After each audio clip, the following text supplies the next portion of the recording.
Hello there, let us study this consecrated path of endurance juggernaut. The endurance stacking archetype wasn't popular until the Affliction League, which introduced the consecrated path of endurance skill. It's a consecrated path that grows in size and damage with your endurance charges. In turn, it has a 2-second cooldown which can be bypassed by spending one such charge. We've selected Juggernaut for this role due to the unflinching passive that generates a lot of endurance charges quickly. Additionally, you will gain them with Enduring Cry, Endurance Charge on Melee Stun Support Gem, Unyielding, and maybe even Replica for Rules Fur. Consecrated Path is a slam attack which allows us to expand on some slam-specific gimmicks which are often tied to Warcries cause of their low base attack speed. We've decided to implement 4 Warcries and Echoes of Creation Helmet to gain even more damage, especially with exerted attacks. The area of effect combined with extremely high hit damage makes the attack speed redundant for clearing. The downside of such a playstyle, that often discourages players, is the overabundance of buttons to press. We tried to mitigate this issue as much as reasonably possible. The attack has a built-in 50% physical to fire damage conversion, so the most sound approach is to convert the remaining 50% to fire. Fire exposure should be applied with gloves, and Scorch with boots. Get the Flammability Curse and passives like Lava Lash, Galvanic Hammer, and Divine Fury for more penetration. As a Juggernaut, you're already predisposed to withstand a lot of damage of all types. It specializes in armor, but the elemental damage is also not a huge issue with its unbreakable passive. The Defiance of Destiny, Fortify buff, and High Life Regeneration make one of the most durable builds for its price. With its screen-wide AoE, the clear speed is one of the highest in the game for a melee build. Single target damage is poor, especially on a low budget. To reach a meaningful boss damage, the build requires a high investment.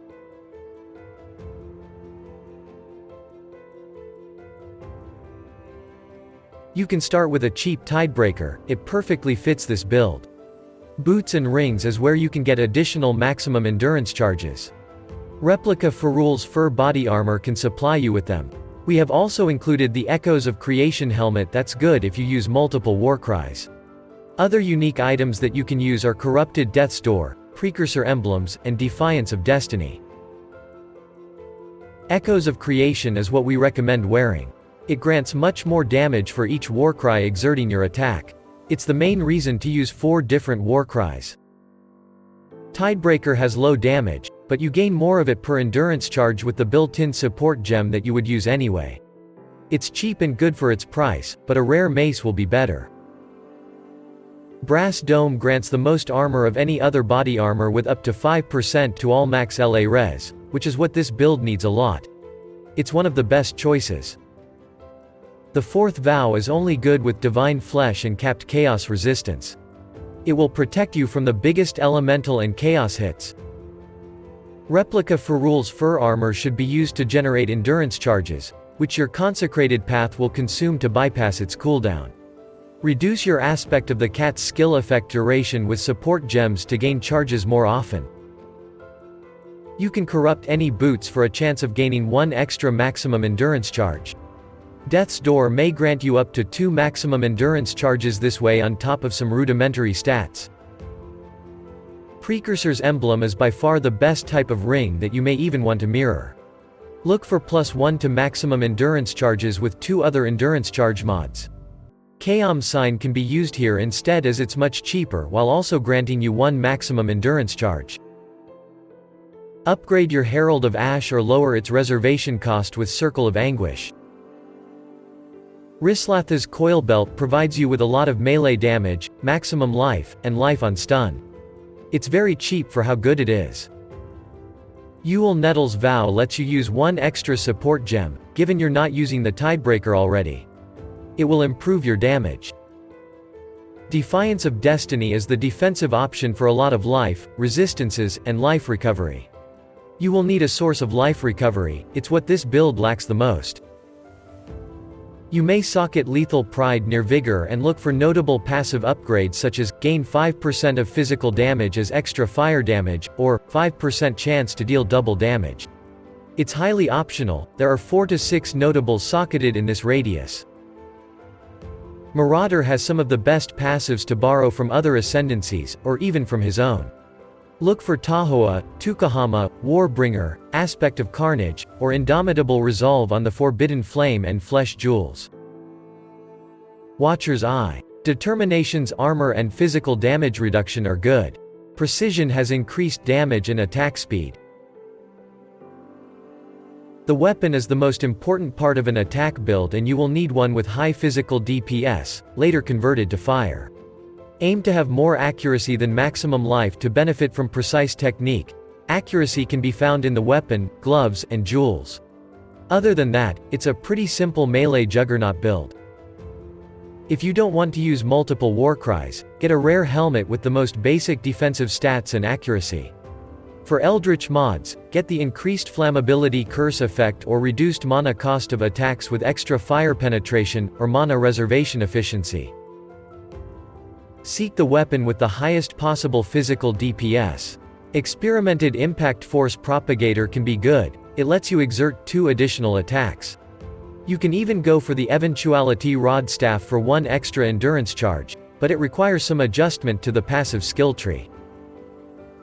Rare body armor is good if it has a lot of maximum life, armor, and some good Eldritch implicits. You can go for all maximum resistances, increased curse effect, or increased effect of auras with increased armor, or increased life recovery rate. Basic boots with life, movement speed, and resistances are good for a start. For Eldritch implicits, get Scorched Ground and % of physical damage as extra fire damage, or increased Warcry speed. Gloves.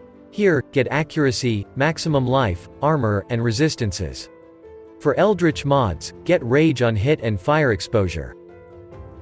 Try to acquire a lot of maximum life, elemental and chaos resistances, and increased elemental damage with attacks on your Stygian Vice. Get increased maximum life with missing accuracy, resistances, or attributes on your jewels. For damage, seek increased damage with 2-handed weapons or maces found on Red Crimson jewels. Get the Lion's Roar for more armor and physical damage. It's good in a build that kills enemies in 1 hit, as the knockback can be annoying. Be sure to have 1 life flask with a suffix that removes bleeding on use. Your other flasks can be basalt, silver, or quicksilver flasks with suffixes for increased armor, attack speed, movement speed, or reduced effect of curses on you.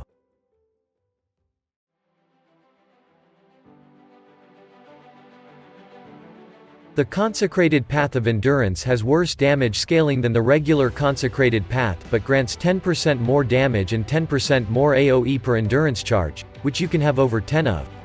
Link it with Fist of War, melee physical damage, pulverize, elemental damage with attacks, and endurance charge on melee stun. If you have 1 extra socket, add added fire damage support. Infernal Cry covers enemies in ash so that they take increased fire damage, causes a combustion on your exerted attacks, and explodes affected enemies. Enduring Cry generates endurance charges and recovers life on use. It also improves the effect of your existing endurance charges by 50%. Seismic Cry knocks back enemies, reduces their stun threshold, and exerts your attacks with increased AoE. Intimidating Cry exerts your next 2 attacks so that they deal double damage. Link all your Warcries to life tap support. Flammability is a hex that lowers the fire resistance of your enemies. You can gain it by corrupting gloves. Blood Rage grants life leech, attack speed, and frenzy charges on kill.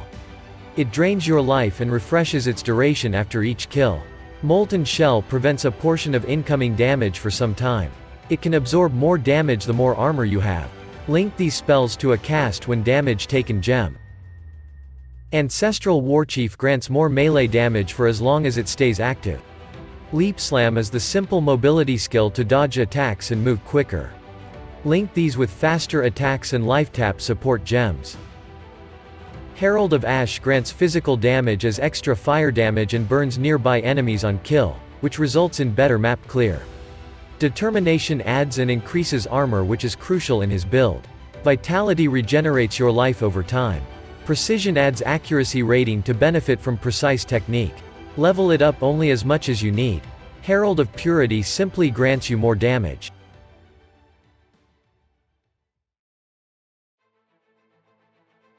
You should definitely kill all 3 bandits for 2 additional skill points. One of the 2 major gods we recommend selecting is Solaris or Aracali. Solaris will improve your one-on-one performance, while Aracali protects you from damage over time, which you may struggle with. A minor soul of a god that reduces damage over time will be good. Abarath for ignite protection is probably the best choice, but if your chaos resistance is low, get Shikari instead. Your passive skill tree is shaped around maximum endurance charges. You will also look for maximum life, armor, fire damage, accuracy, damage with maces, and 2 hand weapons. Don't forget to get enough reservation efficiency, fortify on hit, and relevant warcry nodes. It's also important to allocate precise technique and avatar of fire keystones. For life masteries, get 50 extra life and 30% of mana cost shift to life, reduced mana cost of skills or reservation efficiency as mana mastery, life recovery on warcry use as warcry mastery, melee hits fortify as fortify mastery, and increased damage against ignited enemies as fire mastery. That is all there is to it. Good luck with it, and see you in the next one.